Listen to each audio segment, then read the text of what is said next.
Border Gavaskar trophy cricket టోర్నమెంట్లో Bharat Australia జట్ల మధ్య జరుగుతున్న 4వ టెస్ట్ మ్యాచ్లో భారత wicket keeper batsmen Rishabh Pant మరోసారి తన ఆటపై విమర్శలకు గురయ్యాడు.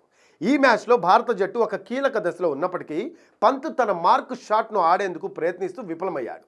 పంత్ ర్యాంప్ షాట్ను కొట్టేందుకు ప్రయత్నించి బౌల్డ్ అయ్యాడు. అయితే ఈ షాట్పై భారత క్రికెట్ దిగ్గజం సునీల్ గవాస్కర్ తీవ్రంగా స్పందించారు. స్టూపిడ్ స్టూపిడ్ స్టూపిడ్ షాట్ అంటూ అతడు భారత డ్రెస్సింగ్ రూమ్లోకి వెళ్ళొద్దు, మరో డ్రెస్సింగ్ రూమ్కి వెళ్ళాలి అని వ్యాఖ్యానించాడు. గవాస్కర్ ఈ షాట్ను అత్యంత చెత్త షాట్ అని అభివర్ణించాడు.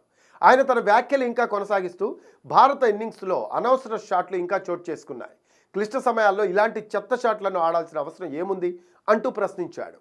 అంతేకాకుండా సునీల్ గవాస్కర్ టెస్ట్ క్రికెట్ గురించి కూడా కీలకమైన వ్యాఖ్యలు చేశాడు. ఇది T20 50 ఓవర్ల క్రికెట్ కాదు, టెస్ట్ క్రికెట్లో ఓర్పు చాలా కీలకం. కాబట్టి రిషబ్ పంత్ ఆచితూచి షాట్లను ఆడాలి. నువ్వు అటువంటి షాట్ ఆడతావని తెలిసి అక్కడ 2 ఫీల్డర్లను పెట్టాడు.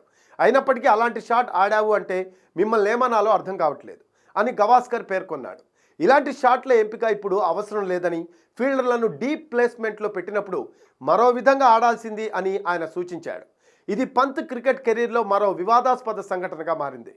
ముఖ్యంగా భారత జట్టు క్లిష్ట పరిస్థితుల్లో ఉన్నప్పటికీ అతను ఇలాంటి షాట్ ఆడడంతో విమర్శలు ఎదుర్కొంటున్నాడు.